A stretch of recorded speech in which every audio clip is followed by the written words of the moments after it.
आई, मला खूप भूक लागली आहे ग. प्लीज मला काहीतरी खायला दे ना. संगीता अनुजला समजावून सांगत होती. बाळा, आता खूप रात्र झाली आहे. तू ग्लासभर पाणी पिऊन शांतपणे झोपी जा. मी उद्या सकाळी तुझ्यासाठी छान काहीतरी खायला बनवून देते.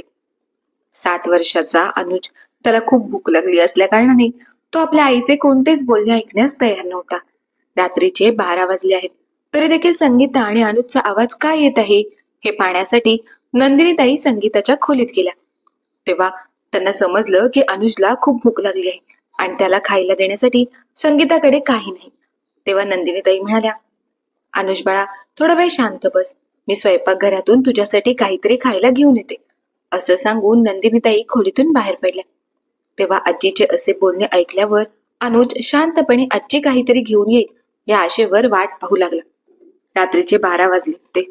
संपूर्ण घरात शांतता पसरली होती आणि अंधार पसरला होता. असे असले तरी स्वयंपाकघरात एक छोटा दिवा प्रकाशित झाला होता. कारण नंदिनीताई घाईघाईने फ्रीजमधून अनुजसाठी काही खायला मिळत आहे का हे शोधत होत्या. हे करत असताना त्यांची नजर वारंवार दरवाजाकडे जात होती. फ्रीजमधून 2 आंबे घेतल्यावर नंदिनीताई ते आंबे आपल्या पदरामागे लपवतात. तेवढ्यात नंदिनीताईंची मोठी सून तृप्ती दारात येते. तिला पाहून नंदिनीताई दचकतात. आई, एवढं रात्र झाली आहे आणि तुम्ही स्वयंपाकघरात काय करत आहात? तुम्ही आता तुमच्या खोलीत असायला हव्या होतात. सुनबाई, मला वाटलं नळ चालू आहे म्हणून मी बघायला आले होते. आता पाणी पिऊन जाते. तृप्ती अगोदर नंदिनीताईंच्या पदराकडे मग पाण्याच्या नळाकडे पाहते. ठीक आहे, कोणत्याच नळातून एक थेंब देखील पाणी पडलेलं नाही. सिंक तर एकदम कोरडी आहे. पण तुम्हाला कोणत्या नळाच्या पाण्याचा आवाज आला आहे? आई, तुम्ही पदरात काय घेतलं आहे आणि तुम्ही स्वतःला लपवत का आहात? तृप्ती नंदिनीताईंजवळ येते आणि त्यांचा पदर झटकून बाजूला करते. तेव्हा नंदिनीताईंच्या हातात असलेले 2 आंबे पाहून तृप्तीला राग येतो. ती रागातच मोठ्याने ओरडते.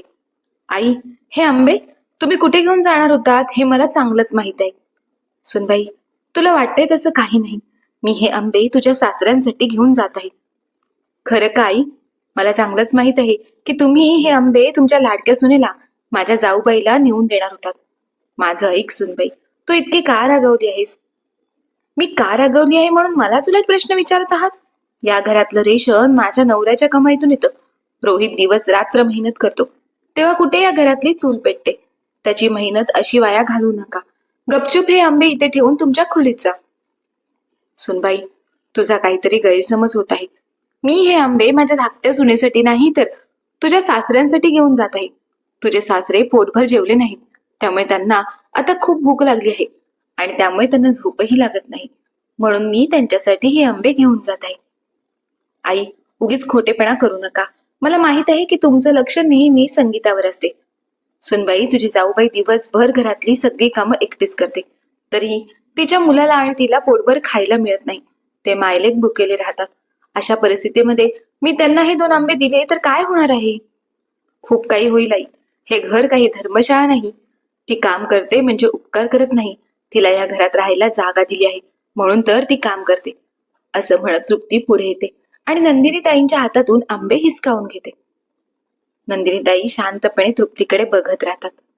तृप्ती आंबे परत फ्रीजमध्ये ठेवते आणि नंदिनीताईंना म्हणते, आता तुम्ही इथे उभ्या राहून माझ्याकडे काय बघत आहात? इथून चालत्या व्हा आणि हो, तुमच्या लाडक्या सुनेला तिच्या लायकीत राहायला सांगा. नंदिनीताई जड अंतकरणाने निघून जातात. इकडे संगीता तिच्या लहानशा अंधाऱ्या खोलीत एका जुन्या पलंगावरच्या जीर्ण गादीवर फाटलेली साडी नेसून आपला मुलगा अनुजच्या डोक्याला ऊब देत त्याला झोपवण्याचा प्रयत्न करत होती. आई, मला खूप भूक लागली आहे. झोप बाळा, आधीच उशीर झालाय. उद्या सकाळी मी तुझ्यासाठी छान जेवण बनवेन. आई, बाबा गेल्यापासून तू नेहमी हेच म्हणतेस. प्रत्येक रात्री तू मला उद्या काहीतरी चांगलं खायला देईन असं वचन देतेस, पण माझ्यासाठी खायला काहीच चांगलं बनवून देत नाहीस. मला नेहमी कोरडी चपातीच खावी लागते. आता झोप, मी वचन देते, उद्या तुझ्यासाठी काहीतरी छान बनवेन. हे आपल्या मुलाला सांगताना संगीताच्या डोळ्यात पाणी येते. इकडे नंदिनीताई त्यांच्या खोलीत पोहोचतात जिथे कैलाशराव त्यांची पलंगावर बसून वाट पाहत असतात. तो धाकट्या सुनेच्या मुलाला काही खायला दिलंस का? मी फक्त 2 आंबे घेऊन जात होते. तेवढ्यात मोठ्या सुनेने ते पाहिलं आणि तिने माझ्या हातातून ते आंबे हिसकावून घेतले आणि मला चांगलाच ओरडा दिला. हा सर्व गोंधळ आपला धाकटा मुलगा श्रीकांत आपल्याला सोडून गेल्यापासून सुरू झाला आहे. तेव्हापासून आपली मोठी सुनबाई तृप्तीचा स्वभावच बदलला आहे. तिला असं वाटतं की जणू काही घर तिचंच आहे. ती आपल्या लहान सुनबाईचा संगीताचा तिरस्कार करू लागली आहे. जणू काही ती तिची शत्रूच आहे. अशा प्रकारे ती तिचा द्वेष करते. श्रीकांत असताना ती संगीताला किती आधार द्यायची हे ती विसरूनच गेली आहे. आज श्रीकांत गेला म्हणून संगीतावर अन्याय करणे हा आपला हक्क आहे असं तिला वाटतं. तुझं बरोबर आहे. श्रीकांतच्या मृत्यूने संगीताचं जग उद्ध्वस्त करून टाकलंच आहे, पण तृप्तीने तिचं आयुष्य नरक बनवलं आहे. हा काळ कधी बदलेल हे माहित नाही. तृप्ती कदाचित विसरली आहे की प्रत्येक दिवस सारखा नसतो. आज संगीतावर संकटाचा डोंगर कोसळला आहे, पण कुणास ठाऊक उद्या तिच्यासोबत असेच काहीतरी घडेल. जेव्हा स्वतःला त्रास होतो तेव्हाच माणसाला दुसऱ्याचं दुःख कळतं. तुझं बरोबर आहे. एकमेकांशी बोल. संगीता देखील अनुजला झोपवते आणि स्वतः झोपी जाते. मग दुसऱ्या दिवशी सकाळी संगीता सूर्योदयापूर्वी उठते. पटकन घर स्वच्छ करते आणि अंगण झाडते. ती सगळी साफसफाई करते. मग चहा आणि नाश्ता बनवते. नाश्त्याची प्लेट आणि चहा ट्रे मध्ये घेऊन संगीता तिच्या जाऊबाईच्या खोलीजवळ जाते आणि बंद दारावर हळूहळू टकटक करते. तृप्ती खोलीत तिचा नवरा रोहित सोबत झोपलेली असते. ती झोपेतच ओरडते, एवढ्या सकाळी लवकर दार वाजून माझी झोप मोड करणारी कोण आहे? वहिनी, मी संगीता. मी तुमच्यासाठी चहा आणि नाश्ता आणला आहे. तृप्ती दार उघडते. नाईट गाऊन घातलेली तृप्ती रागाने उठून दार उघडत म्हणते, तुला कळत नाही का? तुझी जाऊबाई आणि दीर त्यांच्या खोलीमध्ये झोपले आहेत आणि तू उठवायला आली आहेस? अहो वहिनी, तुम्हीच तर म्हणाला होतात की रोज सकाळी लवकर मला खोलीत चहा आणि नाश्ता मिळायला हवा. मी तुम्ही सांगितल्याप्रमाणे चहा नाश्ता घेऊन आले होते. मी तुला सांगितलं होतं मी उठल्यावर मला चहा नाश्ता वेळेवर मिळायला हवा, पण तू हे समजून घेणारच नाहीस. तुझा नवरा तर आता या जगात नाही. तुला सर्व गोष्टी समजून काय फायदा? तृप्तीच्या अशा बोलण्याने संगीताला वाईट वाटते, पण ती काहीही न बोलता ट्रे तृप्तीकडे करते आणि स्वयंपाकघरात जाते आणि रडू लागते. तेवढ्यात फाटलेली सरकारी शाळेचा गणवेश घातलेला अनुज तिथे येतो. काय झालं आई, तू पुन्हा रडत का आहेस? संगीता डोळ्यातील अश्रू पुसत म्हणते, काही नाही बाळा, डोळ्यात कचरा गेला होता. तू तयार झालास? चल, मी तुझा डबा भरते. संगीता फ्रीजमध्ये ठेवलेली अंडी बाहेर काढते आणि ऑमलेट बनवायला लागते. ऑमलेटचा सुगंध आल्यावर अनुज खूप खुश होतो. वाई, आज माझ्या डब्यात ऑमलेट देणार का? नाही बाळा, हे ऑमलेट तुझ्यासाठी नाही, हे तुझ्या मोठ्या भावासाठी राहुलसाठी आहे. मी तुझ्यासाठी चपाती गरम करते. नाही आई, मलाही ऑमलेट खायचं आहे. माझ्यासाठी देखील ऑमलेट बनव ना. तू काल रात्री म्हणाली होतीस की सकाळी चांगलं खायला देणार. बाळा, हे समजून घे. राहुल दादाच्या आईने ही अंडी मागवली आहेत. जर त्यांच्या आईला कळलं तर त्याची आई खूप गोंधळ घालेल. मी तुला चपातीवर साखर घालून देते. तेवढ्यात संगीताच्या सासूबाई नंदिनीताई स्वयंपाकघरात येतात आणि संगीताचं बोलणं ऐकून तिला म्हणतात, तू त्या लहान मुलाचा हट्ट का पूर्ण करत नाहीस? अनुजला सुद्धा त्याच्या डब्यात ऑमलेटच दे. आई, तुम्हा सर्वांना माहित आहे की हे ऑमलेट कोणासाठी बनवलं जात आहे. त्याची काळजी करू नकोस संगीता. तृप्ती काय बोलेल ते मी बघेन. आज तू तुझ्या मुलाला त्याच्या डब्यात ऑमलेट देशील. शेवटी तोही राहुल प्रमाणेच माझा नातू आहे. सासूच्या सल्ल्यानुसार संगीता अर्ध ऑमलेट अनुजच्या डब्यात आणि अर्ध राहुलच्या डब्यात ठेवते. मग तो डबा घेऊन अनुज हॉलमध्ये पोहोचतो. तेवढ्यात आपल्या रूम मध्ये राहुलची शाळेत जाण्याची तयारी करत असणारी तृप्ती राहुल सोबत तिथे पोहोचते. त्याचवेळी तृप्तीची नजर अनुजच्या डब्यावर पडते. अनुज, इकडे ये आणि दाखव तुझ्या डब्यात काय घेऊन आला आहेस. अनुज तृप्तीजवळ पोहोचताच ती त्याच्या हातातून डबा हिसकावून घेते. तो उघडते आणि डब्यात ऑमलेट पाहून म्हणते, हे काय आहे? ऑमलेट? हा ऑमलेट तर माझा मुलगा राहुलच्या डब्यात असायला पाहिजे होता. तो तुझ्या डब्यात कसा काय आला? वहिनी, अनुज आज खूप हट्ट करत होता म्हणून मी त्याच्या डब्यात थोडा ऑमलेट दिला आहे. तुझ्या मुलाच्या डब्यात तुझी हिंमतच कशी झाली? या घरातला तुमचा दर्जा तू विसरलीस का? तेवढ्यात सासूबाईंचा आवाज आला. मोठ्या सुनबाई, धाकट्या सुनबाईने अनुजच्या डब्यात थोडा, तर त्यात काय घर आहे? तो अजून लहान आहे. खाल्लं तर आभाळ कोसळणार नाही. आई, मला तुम्हाला पुन्हा पुन्हा समजावून सांगावं लागतं की जोपर्यंत श्रीकांत भाऊ जिवंत होते तोपर्यंत संगीता जे काही करू इच्छित होती ते ती करू शकत होती, कारण ते पैसे कमवायचे. पण आता ती परिस्थिती नाही ना. सुनबाई, असं काही बोलू नकोस. श्रीकांत आता या जगात नाही याचा अर्थ असा नाही की त्याच्या मुलाचा काहीच हक्क नाही. आता श्रीकांत भाऊ या जगात नाहीत आणि हे संपूर्ण घर फक्त माझा नवरा रोहित चालवतो. त्यामुळे मला जे हवं तेच होईल. ही अंडी फुकट मिळत नाहीत, ती पैशाने मिळतात आणि ते पैसे माझ्या नवऱ्याने कमावले आहेत. म्हणून फक्त माझा मुलगाच ऑमलेट खाईल. तृप्ती अनुजच्या डब्यातून ऑमलेट काढून राहुलच्या डब्यात ठेवते. अनुज रडू लागतो. तेवढ्यात स्कूल बसचा हॉर्न ऐकू येतो. चल राहुल बाळा, तुझ्या स्कूलची बस आली आहे. मी तुला बसपर्यंत सोडवते. तृप्ती राहुलला आपल्या सोबत बाहेर घेऊन जाते. डोळ्यात अश्रू घेऊन संगीता स्वयंपाकघरात जाते आणि रात्रीची चपाती गरम करते आणि चपातीवर थोडी साखर घालून अनुजच्या डब्यात ठेवते आणि अनुज जवळ येऊन त्याला डबा देत म्हणते, चल बाळा, उशीर होतोय. मी तुला तुझ्या शाळेत सोडते. संगीता अनुजला घेऊन शाळेच्या दिशेने चालू लागते. अनुज ज्या सरकारी शाळेत शिकत होता ती शाळा घरापासून थोड्या अंतरावर होती. तेव्हा चालताना संगीताला काहीतरी आठवते. संगीताला तो दिवस आठवतो जेव्हा घरी सर्व काही ठीक होते. तेव्हा एके दिवशी सकाळी लवकर ती तिच्या जाऊबाईसोबत स्वयंपाकघरात आमलेट बनवत होती आणि अंडी पुरेशी नव्हती. तेव्हा तृप्ती म्हणाली होती, जाऊबाई, अंडी पुरेशी नाही. मी राहुलच्या बाबांना संध्याकाळी ऑफिसमधून येताना अंडी आणायला सांगितली होती, पण ते विसरले. काही हरकत नाही जाऊबाई, कृपया एक काम करा. राहुलच्या डब्यात ऑमलेट ठेवा. मी अनुजसाठी चपातीवर तूप लावून गरम करते आणि त्यावर साखर लावून देते. नको जाऊबाई, अनुजला ऑमलेट खूप आवडतो. तुम्ही एक काम करा, मी राहुलच्या डब्यात चपाती ठेवते आणि तुम्ही अनुजच्या डब्यात ऑमलेट ठेवा. तेव्हा तृप्ती जबरदस्तीने अनुजच्या डब्यात ऑमलेट ठेवते. असे जुने गेलेले आनंदी दिवस त्याच्या विचारात मग्न झालेली संगीता शाळेच्या गेटजवळ कधी पोहोचली हे तिच्या लक्षातही येत नाही. अनुज तिच्या साडीचा पदर ओढत म्हणतो, आई, शाळा आली आहे. ठीक आहे बाळा, तू शाळेत जा. संगीता अनुजला शाळेच्या गेटवर सोडून घराकडे परत चालू लागते. त्याच वेळी वाटेत तिची शेजारीण वैशाली तिला थांबवते आणि म्हणते, संगीता, कशी आहेस? खूप दिवसांनी भेटलीस. घरी सगळं ठीक आहे ना? हो वैशाली, सगळं ठीक आहे. संगीता वैशालीशी बोलत असतानाच घरी तिची जाऊ तृप्ती संपूर्ण घराची पाहणी करून बाथरूम मध्ये खूप कपडे धुण्यासाठी ठेवून कमरेवर हात ठेवून हॉलमध्ये उभी राहिली आणि संगीताच्या घरी येण्याची वाट पाहू लागली. संगीता घरी पोहोचून हॉलमध्ये पहिलं पाऊल टाकतात तृप्ती डोळे मोठे करत तिच्यावर ओरडली, महाराणी, आलीस का उनाडक्या करून? जाऊबाई, तुम्ही हे काय बोलत आहात? मी फक्त अनुजला शाळेत सोडायला गेले होते. हो, मला माहित आहे. तू तुझं सगळं काम पटकन आटपून काय करायला बाहेर जातेस, मला चांगलंच माहित आहे. तृप्तीचे असे बोलणे ऐकताच सासू नंदिनीताई तृप्तीला म्हणाल्या, मोठ्या सुनबाई, तू तुझ्या जावेबद्दल काय बोलत आहेस? आई, तुम्ही तिची बाजू घेऊ नका. बघा, घरात सगळीकडे धूळ आणि घाण आहे. किचनचा ओटा अजूनही ओला आहे. ही खूप वेळापूर्वी मुलाला शाळेत सोडायला गेली होती आणि आत्ता परत आली आहे. अहो वहिनी, वाटेत शेजारची वैशाली भेटली होती, ती बोलत बसली, त्यामुळे उशीर झाला. सुनबाई, छोटी सुनबाई कोणाशी तरी गप्पा मारत होती, याचा अर्थ असा नाही की ती चावटपणा करत होती. आई, मी बघते आहे की श्रीकांत भाऊ गेल्यापासून तुम्ही तुमच्या छोट्या सुनेची जास्तच काळजी घ्यायला लागला आहात. मी काहीही बोलले की तुम्हाला वाईट वाटतं आणि ती काहीही करो तुम्हाला ते सगळं बरोबर वाटतं.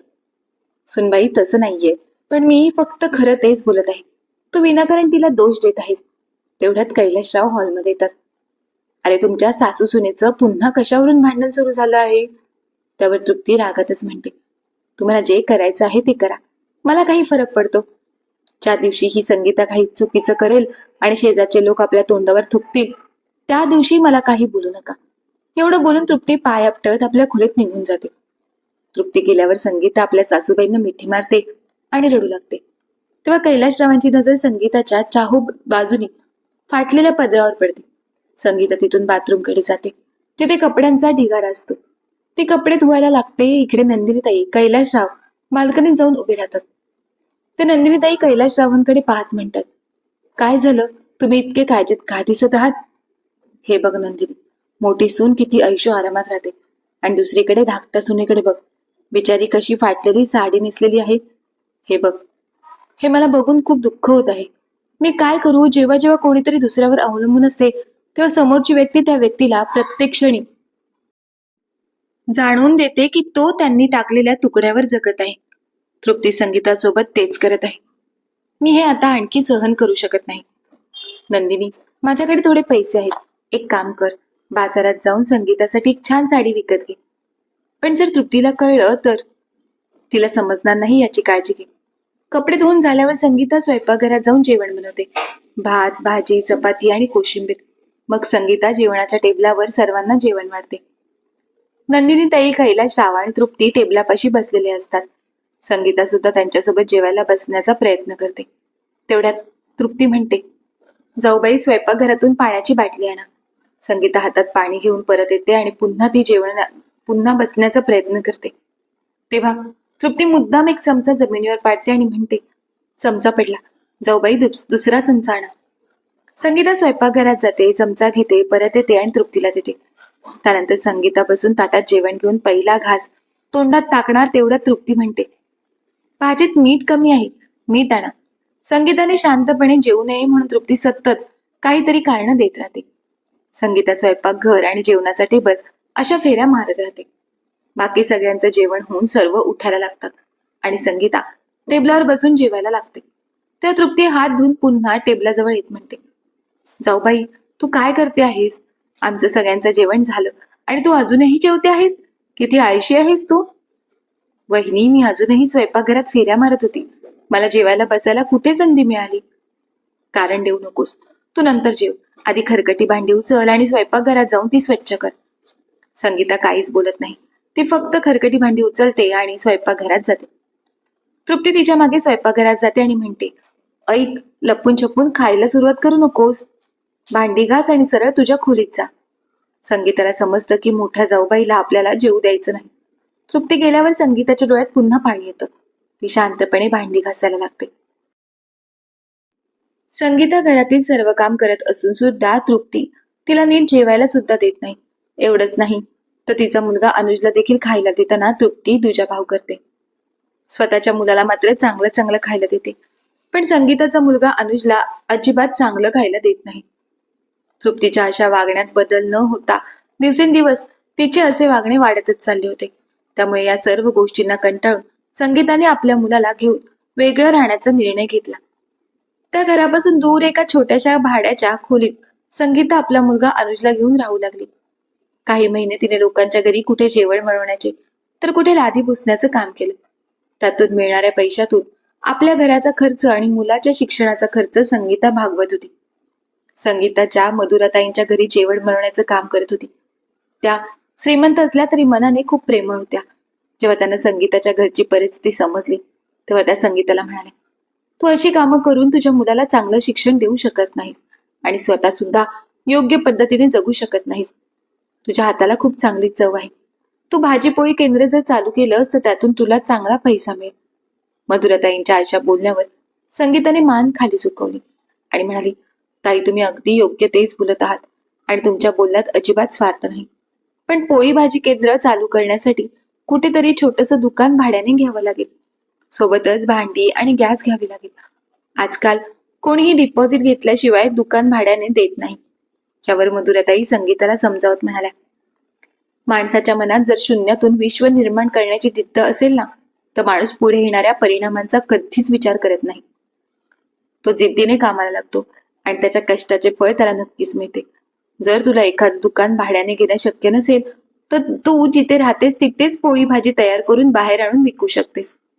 एकदा का तुझ्या हातची चव लोकांना आवडली तर लोक स्वतः तुझ्या घरी येऊन पोळी भाजी घेऊन जातील. त्या दिवशी संगीता मधुराताईंना काहीच न बोलता आपल्या घरी निघून गेते. रात्री सर्व कामे झाल्यानंतर संगीता अंथरुणावर पडल्यानंतर तिच्या कानात सतत एकच आवाज घुमू लागला, माणसाला शून्यातून जर विश्व निर्माण करायचं असेल ना, तर तो पुढे येणाऱ्या परिणामांचा विचार न करता जिद्दीने कामाला लागतो. मधुराताईंच्या ह्या एका वाक्याने संगीताला तर रात्री शांत झोपू दिले नाही. शेवटी सकाळपर्यंत संगीताचा निर्णय झाला की काहीही झाले तरी आपण भाजीपोळी केंद्र चालू करायचे. दुसऱ्या दिवशी संगीता मधुराताईंकडे गेल्यानंतर कामाला सुरुवात करण्या अगोदरच ती त्यांना म्हणाली, ताई, माझा निर्णय झाला आहे. फक्त मला तुमची थोडी मदत लागेल. क्षणाचाही विलंब न लावता मधुराताई म्हणाल्या, तुला जी काही मदत हवी असेल ती मी करायला तयार आहे. मला काही भांडी लागतील. एवढंच ना? मधुराताईंनी लगेच शहरातील भांडीवाल्याला फोन करून सांगितलं. संगीताला जी काही भांडी हवी असतील ती सर्व भांडी द्या. त्या दिवशी कामावरून घरी जाताना संगीता सर्व भांडी घेऊन घरी आली आणि सोबतच भाजी मार्केटमध्ये जाऊन तिने भाजी देखील आणली. मग त्याच्याच दुसऱ्या दिवशी संगीताने पोळी भाजी बनवली आणि विकण्यास सुरुवात केली. पहिल्या दिवशी ज्या ज्या लोकांनी संगीताच्या हातची भाजी पोळी खाल्ली त्या लोकांना ती खूप आवडली, म्हणून त्या लोकांनी पुढच्या दिवसाची सुद्धा ऑर्डर संगीताला दिली. हळूहळू संगीताचा हा व्यवसाय खूप चांगल्या प्रकारे चालू लागला, म्हणून तिने बाजारात छोटेसे दुकान भाड्याने घेऊन त्यामध्ये भाजीपोळी केंद्र चालू करून तिथेच गरमागरम पोळी आणि भाजी करून देऊ लागली. बघता बघता संगीताच्या या भाजीपोळी केंद्राचं नाव पूर्ण शहरात पसरले. काही लोक तर म्हणू लागले, ताई, तुम्ही फक्त भाजीपोळीच का विकत आहात? तुम्ही तर एखादे हॉटेल चालू करा, त्यामध्ये आम्हाला तुमच्या हातचे वेगवेगळे पदार्थ खायला मिळतील. संगीता लोकांचे म्हणणे ऐकून घ्यायची आणि त्यावर कोणताही विचार न करता कितीतरी लोकांचे बोलणे सोडून द्यायची. एक दिवस शहरात आल्यावर नंदिनीताईंना समजलं की आपल्या छोट्या सुनबाईने भाजीपोळी केंद्र चालू केलं आहे, म्हणून त्या सहजच संगीताच्या भाजीपोळी केंद्रावर गेल्या आणि गप्पा मारता मारता पुन्हा एक गिराईक आला आणि संगीताला म्हणाला, अहो ताई, किती लोकांची अशी मागणी आहे की तुम्ही एखादे हॉटेल सुरू करून त्या हॉटेलमध्ये वेगवेगळे पदार्थ बनवून लोकांना खायला द्यावे. त्या गिरायकाचे असे बोलणे जेव्हा नंदिनीताईंनी ऐकले तेव्हा त्या म्हणाल्या, सुनबाई, पहिल्यापासूनच तुझ्या हाताला खूप चव आहे. हे लोक जे काही बोलत आहेत ते अगदी योग्य आहे. तू तुझ्याकडे काही नसताना सुद्धा भाजीपोळी केंद्र चालू केलं आहेस, त्यात तुला चांगलं यश सुद्धा मिळालं आहे. मला तर वाटतं की तू आता लोकांच्या मनाचा विचार करून एखादं हॉटेल चालू करावंस. तुला मदत म्हणून कैलाशराव आणि मी आम्ही दोघेही तुझ्या मदतीला येऊ. आपल्या सासूबाईंचे सहकार्य मिळाल्यामुळे संगीताने योग्य विचार करून काही महिन्यातच एक छोटेसे हॉटेल सुरू केले आणि भाजीपोळी केंद्राप्रमाणे त्या हॉटेलचे नाव सुद्धा नुसते प्रसिद्धीस आले नाही, तर लोक येऊन तिथे जेवणाचा आनंद घेऊ लागले. अशा प्रकारे दिवसेंदिवस संगीताचा व्यवसाय खूप वाढू लागला होता. हा व्यवसाय वाढत असताना संगीता आपला मुलगा अनुजला चांगले संस्कार आणि चांगलं शिक्षण द्यायला विसरले नाही. अनुज जरी सरकारी शाळेत शिकत होता तरी त्याच्यावर झालेले संस्कार आणि त्याच्या समोर असलेली परिस्थिती, त्यामुळे तो मन लावून अभ्यास करत असायचा. आता तर त्याला पैशाचे चांगले पाठबळ मिळाले होते, त्यामुळे लहानपणीच बापाचे छत्र हरवलेला अनुज चांगलं शिक्षण घेऊन पुढे कलेक्टर बनला. आता संगीताच्या आयुष्यामध्ये कोणतीच कमी नव्हती, कारण तिचा मुलगा कलेक्टर होता आणि ती स्वतः एका नामांकित हॉटेलची मालकीण होती. या उलट संगीताची जाऊबाई तृप्तीच्या नवऱ्याची चांगली नोकरी असल्या कारणाने त्यांचा मुलगा राहुलला पहिल्यापासूनच सर्व गोष्टी मिळत गेल्या, त्यामुळे तो अभ्यासाकडे दुर्लक्ष करू लागला आणि वाईट संगतीला लागला. तृप्तीचा मुलगा मोठा झाला होता, परंतु तो न शिकल्यामुळे कुठेही नोकरी करत नव्हता, फक्त आपल्या बापाचे पैसे उधळत होता. हे घडत असताना तृप्तीचा नवरा रोहितचा अपघात झाला आणि तो अंथरुणाला खिळून बसला. त्यामुळे तृप्तीच्या घरात पैशाची चणचण भाजू लागली. आता ती आपल्याच मुलावर ओरडत असायची, अरे गाढवा, बापाच्या जीवावर खाऊन पिऊन एवढा माजला आहेस, 2 पैसे कमवण्याची अक्कल नाही, आता बाप अंथरुणावर पडू नये, आता तरी कुठेतरी जाऊन 4 पैसे कमावून घरात घेऊन ये. पण सुरुवातीपासूनच लाडात वाढलेला राहुल आपल्या आईचं बोलणं न ऐकताच तिच्यावर हात उगारू लागला. मुलगा काहीच करत नाही म्हटल्यावर आता पोट भरण्यासाठी तृप्तीला रस्त्यावर भीक मागण्याशिवाय पर्याय नव्हता. तिने मुलाचा विचार तर सोडूनच दिला होता, परंतु नवऱ्याचं आणि स्वतःचं पोट भरण्यासाठी तिला असं काम करावंच लागत होतं. एक दिवस तृप्ती भीक मागत हॉटेल समोर आली, तेव्हा हॉटेलचा वेटर तिच्यावर ओरडला आणि तिला तिथून जाण्यास सांगितलं. पण पोटात काही नसल्यामुळे तृप्ती त्याला विनंती करत म्हणाली, मला कोणाच्या ताटात शिल्लक राहिलेला खायला दिलंस तरी चालेल, पण मला खायला दे. तरीही वेटर तिचं काही न ऐकता तिला तिथून जायला सांगत होता. ती ऐकत नाही म्हटल्यावर त्याने तिच्यावर हात उगारला. तेवढ्यात पाठीमागून संगीता आली आणि तिने वेटरचा हात पकडला आणि म्हणाली, तिला खरंच भूक लागली असेल, जा एक प्लेटमध्ये जेवण घेऊन तिला खायला दे. एखाद्याच्या पोटावर मारणे योग्य नाही. हे ऐकताच वेटर लगेचच जेवणाची प्लेट भरण्यासाठी आतमध्ये गेला. तेव्हा संगीता फाटलेल्या आणि मळलेल्या साडीत बसलेल्या त्या बाईला म्हणाली, बाजूलाच बेसीन आहे, तिथे हात धुवून एका बाजूला बसा, तो मुलगा तुम्हाला जेवण आणून देईल. खाली मान घालून बसलेल्या तृप्तीला हे ऐकून बरं वाटलं, म्हणून तिने आपले दोन्ही हात जोडले आणि मान वर केली. जेव्हा तृप्तीने संगीताचा चेहरा पाहिला तेव्हा ती खूप घाबरली आणि तिथून पळून जाण्याचा प्रयत्न करू लागली. पण संगीताने तृप्तीच्या हाताला धरले आणि तिला थांबत म्हणाली, बहिणी, तुम्ही आणि इथे अशा अवस्थेमध्ये? हो. संगीता लगेच तृप्तीला हॉटेलच्या रूम मध्ये घेऊन गेली आणि तिला आंघोळ करण्यास सांगून नवीन कपडे घालायला दिले, पोटभर जेवण दिले. मग तिची सर्व चौकशी केली. तृप्तीने रडत सर्व कहाणी सांगितली तेव्हा संगीताला खूप वाईट वाटले. तिने तृप्तीला धीर दिला आणि म्हणाली, वहिनी, तुम्ही काळजी करू नका, मी आहे ना, आपण सर्व गोष्टी सुरळीत करण्याचा प्रयत्न करू. त्यावर तृप्ती म्हणाली, आता मला तुझाच आधार आहे, पण तू आणि इथे कशी? मग संगीताने तिच्याविषयी आणि अनुजविषयी सांगितले तेव्हा तृप्तीच्या पायाखालची जमीनच सरकली. ती विचार करू लागली, जिला मी काम करून सुद्धा उपाशी ठेवायचे आज, तीच एवढ्या लोकांना जेवण देत आहे आणि तिला मोबदला देखील मिळतो आहे. त्या दिवशी संध्याकाळी संगीता तृप्तीला आपल्या बरोबर घेऊन स्वतःच्या गाडीतून तिचा दीर रोहितला बघायला गेली. त्याची अवस्था देखील खूपच वाईट होती, म्हणून संगीताने लगेचच अनुजला फोन करून त्याच्या काकासाठी कोणत्या तरी चांगल्या हॉस्पिटलमध्ये उपचार करण्यास सांगितले. आईने सांगितल्यामुळे अनुजने लगेचच आपल्या काकांना एका चांगल्या हॉस्पिटलमध्ये ऍडमिट करून त्यांच्यावर योग्य ते उपचार करून घेतले. सोबतच आपल्या चुलत भाऊ राहुलला एका चांगल्या ठिकाणी एक दुकान सुरू करून दिले. दोन्ही कुटुंब व्यवस्थित झाल्यानंतर संगीताने एकदा तर सर्वांना आपल्या घरी जेवणासाठी आमंत्रण दिले. जेव्हा रोहित, तृप्ती आणि राहुल जेवणासाठी संगीताच्या घरी गेले तेव्हा समोर आपल्या आईबाबांना पाहून रोहित आणि तृप्तीला आश्चर्याचा धक्काच बसला. त्या दोघांनी लगेचच कैलाशराव आणि नंदिनीताईंची माफी मागितली आणि म्हणाले, आई बाबा, आमचे चुकले. खरं तर आम्ही तुमचा विचारच केला नाही. आम्ही आमच्याच मस्तीत जगत होतो. तुम्ही एक दिवस अचानक दोघेही घरातून गायब झालात तेव्हा आम्ही तुमचा शोध न घेता उलट आनंद साजरा केला की बरं झालं, एकदाची कटकट निघून गेली. पण तुमचे आशीर्वाद संगीताच्या डोक्यावर असल्यामुळे तिची भरभराट झाली आणि आमची अधोगती झाली. खरंच आम्हाला माफ करा. तेव्हा कैलाशराव म्हणाले, बाळांनो, माणूस म्हटला की त्याच्याकडून चुका ह्या होतातच, पण पैसा आल्यानंतर माणसाने कधीही उन्नतपणे वागू नये.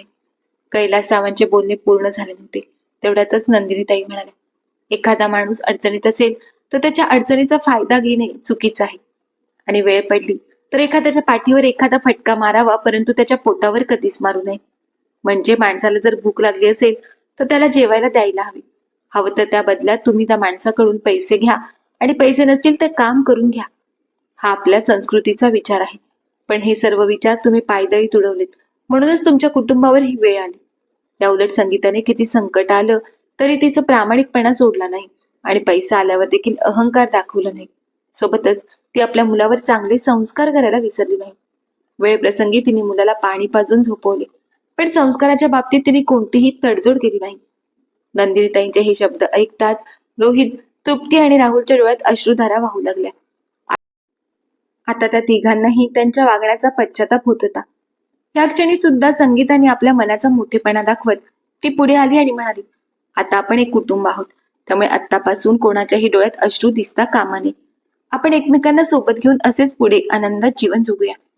पुढच्या जन्मात कोण कुठे असेल माहित नाही, परंतु या जन्मात आपण एकमेकांच्या नात्यात आहोत, त्यामुळे त्या नात्याचा आनंद घेऊन आपण जीवन आनंदी करण्याचा प्रयत्न करूया. त्या क्षणी सर्वांनी एकमेकांच्या हातात घेऊन तो आनंदाचा क्षण साजरा केला. तर मित्र आणि मैत्रिणींनो, संगीताच्या मनाचा मोठेपणा याविषयी आपल्याला काय वाटते ते आम्हाला कमेंट बॉक्समध्ये कमेंट करून नक्की कळवा. आणि जर का तुम्हाला ही कथा मनापासून आवडली असेल तर कथेला लाईक आणि चॅनलला सबस्क्राईब करायला मात्र विसरू नका. धन्यवाद.